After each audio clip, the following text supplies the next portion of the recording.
আজ শনিবার, তাই আর সকাল সকাল রান্না বসাইনি, একটু ঘুগনি করব।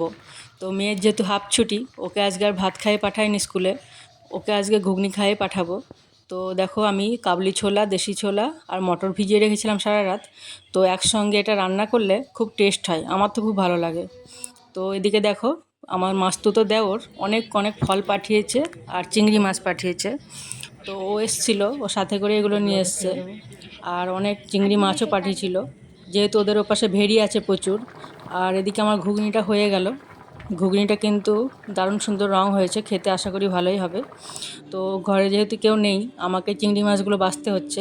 আর দেখো কতগুলো মাছ, কিন্তু ছাড়ানোর পর খুবই অল্প দেখায়।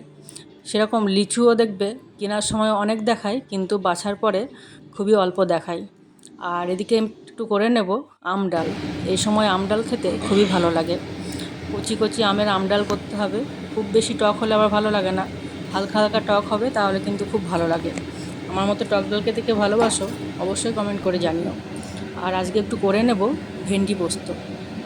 আজকে আর ভেন্ডিটা হাফ করে কাটবো না, গোটা ভেন্ডিরই পোস্ত করব। আর মাঝখান থেকে একটু চিড়ে দেবো, তাহলে দেখা যাবে যে ভিতরে পোকা আছে নাকি। তো ভেন্ডিগুলো একটু ভালো করে ভেজে নেব হালকা করে। তারপরে এতে একটু মশলা দেব, পোস্ত, সামান্য একটু সর্ষে আর লঙ্কা আর একটু জিরে।